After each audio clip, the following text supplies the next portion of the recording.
Amis visiteurs de la chaîne YouTube Salvateur44, salut! Alors, voilà, connaissez-vous la nouvelle? Christ est ressuscité. Christ est vraiment ressuscité. Alléluia joie.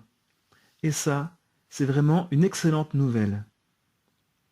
Deuxième bonne nouvelle du moment, mon essai de la schizophrénie à Dieu vient de sortir.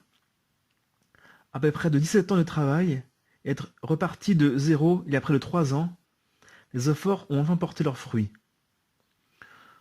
Mon autobiographie témoignage est disponible dans les bonnes librairies chrétiennes et à la commande sur le site de mon éditeur Dr Angélique et bien sûr sur Amazon au prix de 12 € version papier et de 5,95 € version e-book. En voici le quatrième de couverture. Jeune adulte, l'auteur écoute des musiques malsaines et soumis comme beaucoup à la violence visuelle des écrans, films, séries et jeux vidéo. Il fait aussi l'expérience de la dépendance à la pornographie, à la drogue et à l'alcool, de façon quasi quotidienne. Sans le savoir, il cherche à combler un immense vide intérieur. Tout ceci, associé à de mauvaises habitudes en termes d'alimentation et de sommeil, favorisa certainement son entrée dans la schizophrénie. Il frôle ainsi la mort lors d'une première bouffée délirante.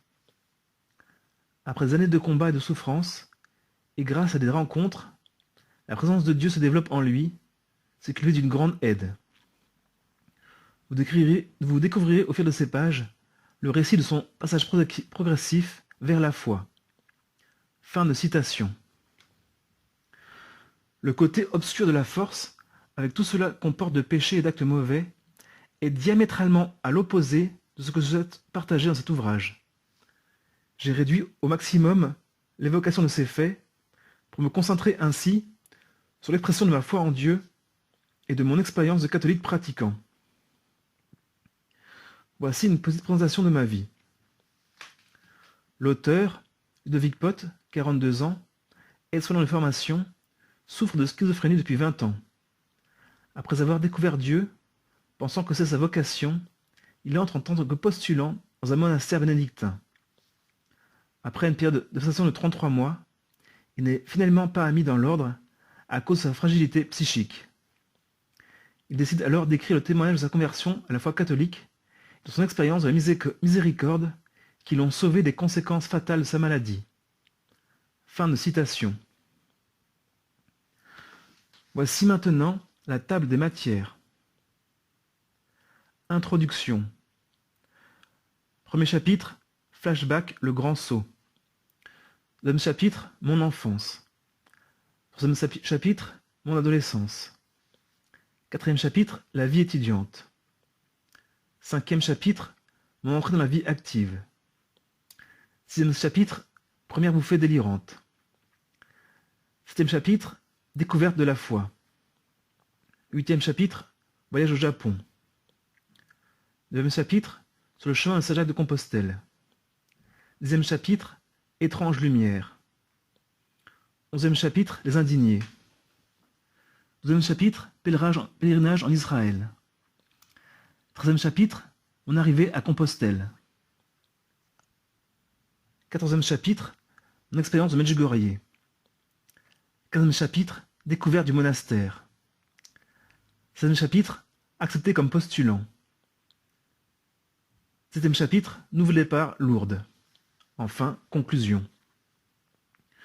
Pour vous donner une petite idée du style, voici une partie du premier paragraphe de mon introduction. Les êtres humains sont faits pour être aimés, les choses utilisées. La Terre marche carrément sur la tête et ne tourne plus rond, car c'est rigoureusement l'inverse que l'on observe. Nous sommes divisés en deux catégories, les serviteurs de Dieu et ceux de l'idole argent. Cf. Matthieu 6, 24. Cette planète pourrait être un véritable paradis en un festin d'actions de grâce. Cependant, elle est réduite majoritairement à une consommation individualiste sans borne d'un côté et un extrême dénuement de l'autre. Notre société tout entière dans son fonctionnement est malade. Comment peut-on penser que ceux qui sont les mieux intégrés sont les plus sains mentalement? 20% des Français auront un problème d'ordre psychique durant leur vie. L'Hexagone a le triste record des pays soi-disant développés avec la plus haute consommation de tranquillisants et autres médicaments psychotropes. L'Occident en pleine misère spirituelle, le tiers-monde en pleine misère matérielle. Pourtant, cette terre pourrait être un réel Éden. Le diviseur, le père du mensonge, est le prince de ce monde. Cf. Jean 8, 45. Si l'on commence à se plaindre de lui, on n'en a pas fini. Le Tout-Puissant se cache pour mieux se faire trouver. Il est à regretter que si peu en fassent la quête sérieusement. On manque cruellement d'émerveillement. Pourtant, tout est miracle autour de nous, à commencer déjà par la complexité de notre petite personne. La clé pour entrer en béatitude est assurément dans l'acuité du regard. La foi comme une façon d'arriver à voir, à déjà connaître ou naître avec le mystère de notre présence ici. Grâce à elle, le bandeau sur les yeux, les œillères, puis les lunettes de soleil tombent. Si le présent est un cadeau de chaque jour, qu'en faisons-nous? Réapprendre à dire simplement merci, car rien nous est dû. Fin de citation. Voilà, j'arrive au bout de ce que je voulais partager dans cette vidéo.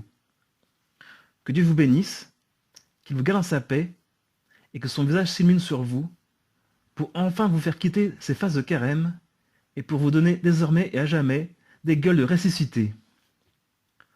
En union de prière pour arriver toutes et tous au royaume des cieux. Amen. PS, petite précision, je touche 6% du livre. Je ne l'ai pas écrit pour me faire de l'argent, mais pour essayer d'évangéliser à ma façon.